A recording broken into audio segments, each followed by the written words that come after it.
No son solo las facultades intelectuales las que hacen del hombre la criatura más completa y perfecta de la creación.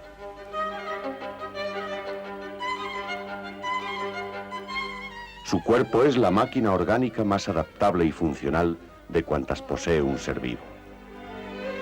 Pero el equilibrio de todo este conjunto vive continuamente amenazado por múltiples circunstancias que atentan contra su estabilidad, contra su salud.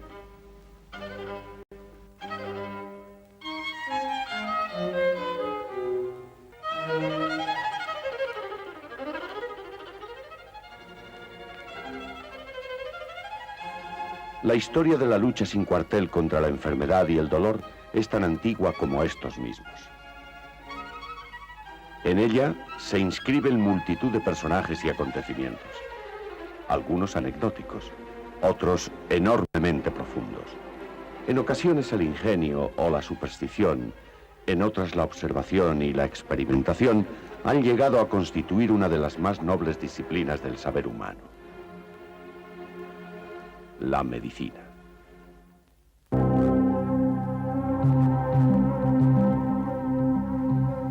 Adivinamos que las primeras prácticas curativas no estarían muy lejos de ser ritos religiosos o mágicos, unidos en ocasiones al conocimiento de algunas plantas benéficas.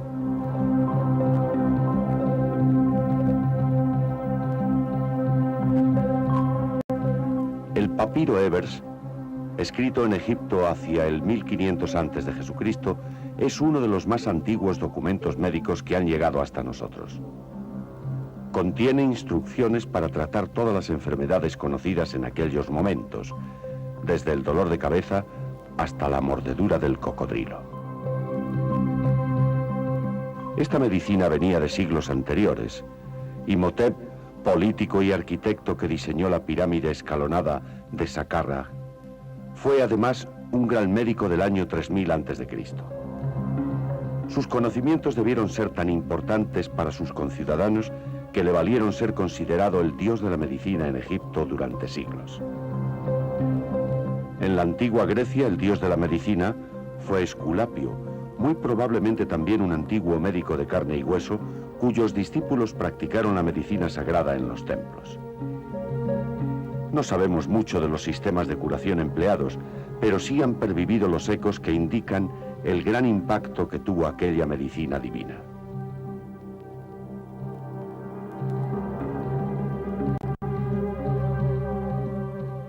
A partir de la época clásica aparece la medicina en su forma más parecida a la que conocemos actualmente. En su nacimiento tiene gran importancia la personalidad más influyente de toda la medicina antigua, Hipócrates de Cos.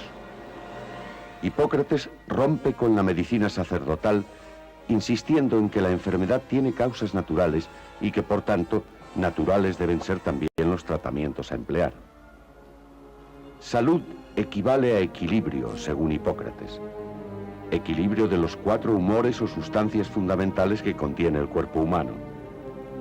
Paralelamente a los 4 elementos básicos que componen el universo material, aire, agua, tierra y fuego, los 4 humores son los constitutivos, en diversas proporciones, de todos los componentes del organismo humano. Son la sangre, la linfa, la bilis negra y la bilis amarilla. Del equilibrio de estos 4 humores, con sus opuestas cualidades de calor, frío, sequedad y humedad, dependen tanto la salud humana como los distintos temperamentos de las personas.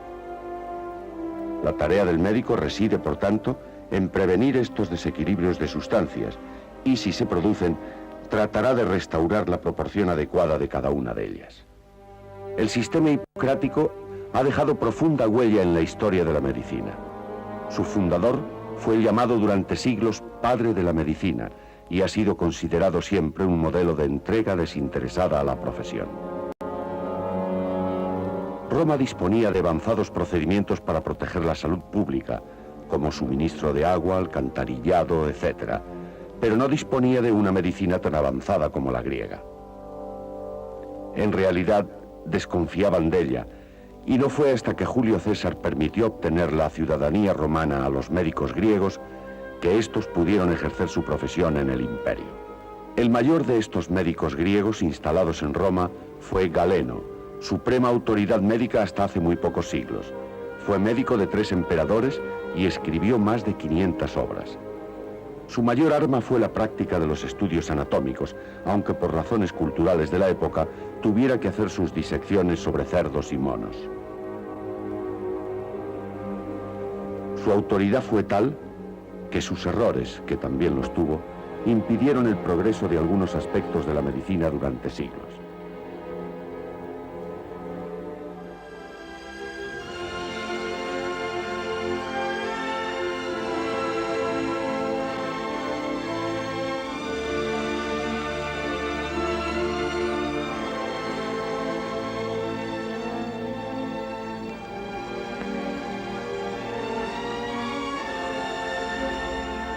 ¿Por qué, nos podríamos preguntar, tal esplendor en la sala de reposo de los baños? Es porque en la tradición musulmana el baño no es solamente una cuestión de higiene y de medicina preventiva. El baño es antes que nada la ablución ritual.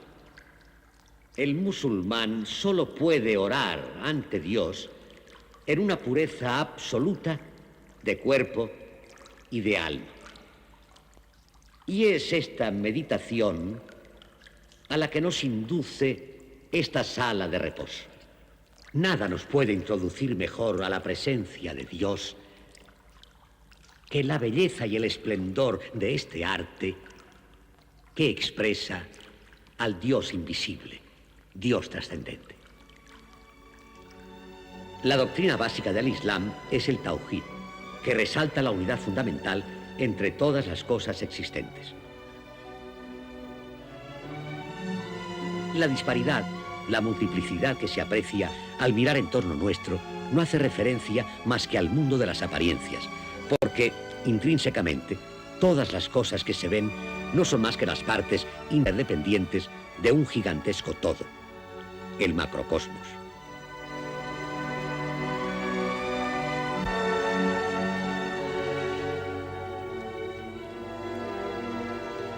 Esta doctrina se entiende perfectamente y adquiere pleno sentido al observar al ser humano, porque en él es evidente la más absoluta unidad, aunque esté constituido por diversos órganos interdependientes. También existen unidad e interdependencia entre las personas y el medio ambiente que rodea. Y hay también unidad entre el cuerpo físico y las facultades psíquicas, como la medicina psicosomática viene también a enseñarnos. El hombre, reuniendo así en su unidad todos los grados del ser, es un completo microcosmos que reproduce en pequeña escala todo el universo. La más perfecta expresión de esta unidad es la armonía entre todas sus partes, el equilibrio. Equilibrium with the world outside, equilibrium within the body. Equilibrio con el mundo exterior, equilibrio dentro del cuerpo y equilibrio vertical entre el cuerpo, el alma y el espíritu del hombre. En lo que respecta al equilibrio corporal, la medicina islámica sigue la teoría galénica de los 4 humores, relacionados con los 4 elementos y las 4 naturalezas, y en la importancia de mantener el equilibrio sobre ellos. Pero la medicina islámica fue mucho más allá, desarrollando la relación entre el equilibrio interior y el mundo exterior, y la importancia de la dieta como modo de ayudar al hombre a conservar su equilibrio físico y el equilibrio con el mundo de la naturaleza, del que obtiene la energía que necesita al comer y beber sus diversas sustancias. Otro elemento muy importante para la cuestión del equilibrio en la medicina islámica era la idea de que el hombre no solo estaba compuesto de alma y cuerpo, sino de alma, cuerpo y espíritu. Y realmente la salud total es un perfecto equilibrio entre los tres. Es fundamental, pues, la prevención de la enfermedad. De ahí la cantidad de consejos que, provenientes en gran parte del profeta, comenzaron a proliferar desde los primeros momentos del Islam. Comer y beber sin exceso. El estómago es el asiento de las enfermedades. La dieta es el principio de la curación y la intemperancia la fuente de todas las enfermedades. Se recomendaban hábitos dietéticos. Los productos más aconsejables eran los lácteos, frutas, miel y el aceite de oliva. Se añadían además consejos de higiene moral, evitar la cólera y las pasiones tristes, hacer ejercicio. En caso de enfermedad, lo más importante es estimular la capacidad de reacción del cuerpo humano, cuyo estado natural es la salud. Las medicinas ayudan a esta reacción, siendo preferibles las de origen vegetal.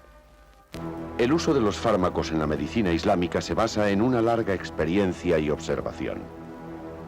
Las drogas se suministraban de acuerdo con el temperamento de la persona y siempre tras haber sido comprobada su eficacia durante generaciones. A las fuentes de farmacología persas, hindúes y griegas, los médicos del Islam incorporan un buen número de sustancias medicinales.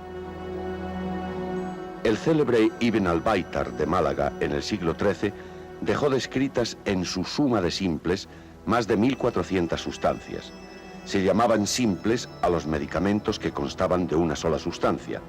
Eran preferibles a los compuestos, de los que el más célebre era conocido como triaca, y estaba compuesto por unas 30 sustancias distintas.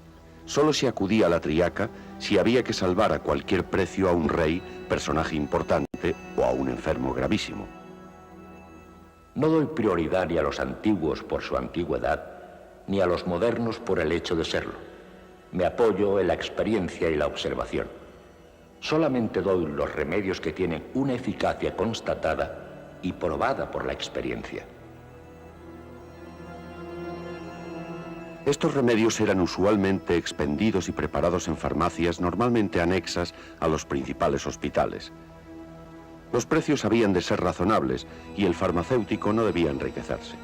Debía hacer pagar el precio justo a los que tienen bienes, tener consideraciones con los demás y dar los remedios gratis a los pobres. Casi todos los médicos famosos se ocuparon también de la farmacia. Como dice el Corán, Alá no ha creado la enfermedad sin instituir un remedio para ella. Además de los remedios, la medicina islámica usaba normalmente de purgantes, sangrías, lavativas y ventosas. A la cirugía no se debía recurrir sino cuando los demás recursos fracasaran, lo que no impide que se conocieran y practicaran multitud de operaciones para las que se desarrolló de modo importante el instrumental quirúrgico.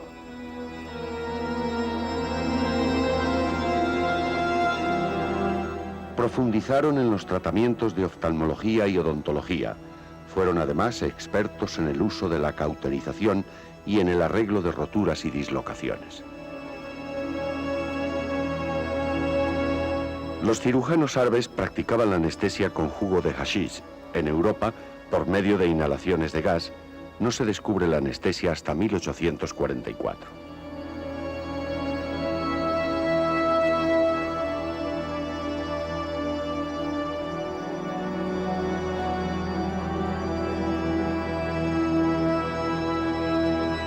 Enfermedades mentales y obsesiones se trataban con curas de sueño a base de opio.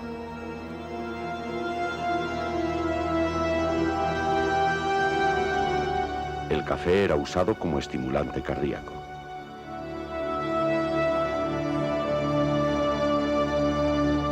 Ya en el siglo IX aparece el primer médico importante del Islam, Al-Tabari, que fue anatómico, pero cuyo mayor mérito estriba en haber tenido como discípulo a la primera figura trascendental de la medicina islámica, Al-Razi, conocido en Occidente como Races. Como director del más importante hospital de Bagdad, obtuvo una enorme experiencia clínica. Formó a un gran número de médicos y escribió 56 obras de medicina.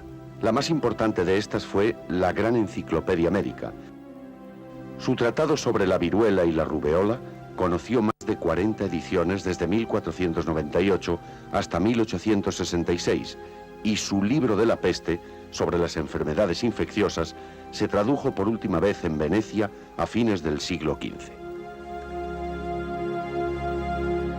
Fue el primero en escribir sobre las enfermedades infantiles y en todos sus escritos trata las enfermedades con criterios actuales. Unas palabras suyas pueden resumirnos su modo de pensar y de ser. La verdad en medicina es una medida que no se puede alcanzar. Todo lo que se pueda leer en los libros tiene menos valor que la experiencia de un médico que piensa y razona. La lectura no hace al médico, sino el espíritu crítico y el talento para aplicar a los casos particulares las verdades de las que tiene noticia. También en el siglo X surge otra gran figura, Abul Qasim al-Zahrawi, conocido entre los occidentales como Abul Qasis. Compuso una enorme obra en 30 volúmenes que llamó Al-Tasrif. Fue una guía definitiva para los cirujanos hasta épocas muy recientes. Reconoce en su libro que no ha habido grandes progresos entre sus compatriotas a causa de la prohibición de la disección, humana o animal. Trata primero la cauterización, para pasar después a las intervenciones con bisturí, ojos, dientes, obstetricia, extracción de flechas y otras operaciones. Conocía la operación de bocio y la traqueotomía, y cauterizaba algunos tipos de cáncer. En el caso de las úlceras intestinales parece que hablaba bien de la acción de las mordeduras de hormigas como un buen medio de sutura en lugar tan inaccesible del organismo. También de este periodo son los célebres oftalmólogos de Bagdad, Ali Ben Isa y Al-Mausili, que conseguía curar las cataratas por succión con una aguja hueca. Y sobre todo, una de las más importantes figuras del pensamiento islámico, Abu Ali ibn Sina, el Avicena de la escolástica latina. Pasó en Persia toda su vida desempeñando diversos cargos políticos, además de su ingente tarea científica. Sistematizó toda la ciencia médica en su célebre Canon, que ha sido quizás la obra de mayor influencia en la historia de la medicina. Impresa en 1473, en 1500 ya se habían hecho 16 ediciones. Sus métodos para diagnosticar la pleuresía, la neumonía y la peritonitis fueron clásicos durante siglos. Hizo importantes estudios sobre el contagio y las epidemias y en general no hubo campo médico sobre el que no hiciera importantes contribuciones. Uno de los tratamientos más eficaces consiste en acrecentar las fuerzas mentales y psíquicas del paciente, darle valor para luchar, crear a su alrededor una atmósfera agradable, hacerle escuchar buena música y ponerle en contacto con personas de su agrado. Fue enormemente erudito y minucioso, un trabajador incesante, como lo demuestra la amplitud de sus escritos en filosofía, matemáticas y astronomía. Paradójicamente, fue víctima de un exceso y murió de una indigestión mal curada el año 1086. Egipto se convirtió en otro importante centro médico bajo el gobierno de los fatimíes en el siglo XIII. Su principal figura fue Ibn Nafis, que descubrió 2 siglos antes que Servet la circulación pulmonar o circulación menor de la sangre, dejándola perfectamente descrita en textos que parece probado Servet conoció.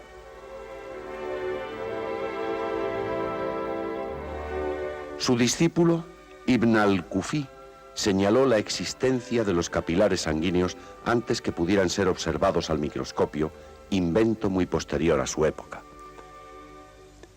Y hubo muchos más. Pero concluiremos mencionando solamente el alto nivel con que prosiguió la Escuela de Córdoba, de cuyos componentes son de destacar la familia Ibn Zur, Abenzoar, el filósofo y médico Abentofail y el judío Maimónides, que llegó a ser médico personal del sultán Saladino, uno de los principales protagonistas de las guerras de las cruzadas. Estas guerras fueron uno de los principales vehículos de transmisión de la medicina árabe a Occidente, al igual que de otros muchos aspectos de la cultura islámica. Los caballeros cristianos conocen allí y aprecian el alto nivel de los hakim árabes, transmitiendo noticias, tratados y listas de medicamentos al continente europeo. Otras vías de penetración fueron la Escuela de Medicina en Salerno, Sicilia, donde en un ambiente de fraternidad científica convivieron médicos latinos, griegos, árabes y hebreos. Y la península ibérica, desde la que la medicina andaluza se transmitió a las cortes de los principales reyes cristianos de la época.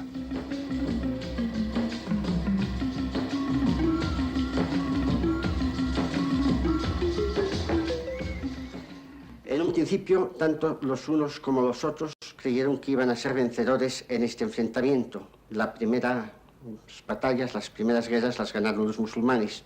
La segunda, la de las cruzadas, empezó siendo un triunfo para los cristianos, pero estos se dieron muy pronto cuenta de que no podían conseguir la victoria militar, ni aunque se aliasen con los mogoles que acababan de aparecer en pleno siglo XIII en el Próximo Oriente. En vista de que no había manera de que una religión sobrepasase o convenciese a la otra de que estaba equivocada, se empezó la polémica discursiva, es decir, de diálogos. Ya antes había habido intentos de lo mismo en la época bizantina, pero es ahora cuando empieza un orientalismo occidental que está encarnado por Raimundo Lullo, que aprende el árabe y que incluso escribe algunas de sus obras para intentar convencer con los mismos argumentos de la dialéctica musulmana que el cristianismo tiene la superioridad sobre el islamismo. No lo consiguió. En definitiva, puede decirse que después de 13 siglos de enfrentamientos, amistad, reconciliaciones, en los últimos 80 años se ha hecho un gran esfuerzo de aproximación por ambas partes y que hoy en día, siguiendo un hadiz antiguo, no vacilarían en rezar juntos el Padre Nuestro. Volvamos, para concluir, a inspirarnos en la teoría de los 4 humores. Se dice que estos están representados en las 4 cuerdas del laúd árabe, a las que posteriormente se sumó una quinta, que representa el aliento vital, la respiración.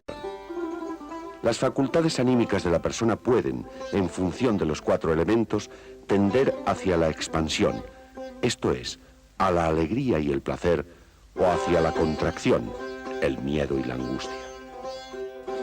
El alma se expande, se hace sutil si es capaz de asimilar la mayor cantidad de formas posibles. Se contrae, se endurece, si por el contrario se aferra a una sola forma de vida posible. Acompañados por la música del laúd, que siempre suena con el objeto de restablecer el equilibrio de nuestra alma, expandiéndola, oigamos las palabras que nos dejó escritas Ibn Arabi como testimonio de que había alcanzado la mejor de las medicinas. Mi corazón se ha hecho susceptible a todas las formas posibles. Es pasto para las gacelas, convento para los monjes, templo para las imágenes de la divinidad, Kaaba para los peregrinos, las tablas de la Torá y el libro del Corán. Mi religión es la religión del amor y la comprensión. Donde quiera que se vuelvan sus cabalgaduras, ahí están mi religión y mi fe. Y eso quiere decir ni más ni menos que el cuadrado se ha convertido, por fin, en un círculo perfecto.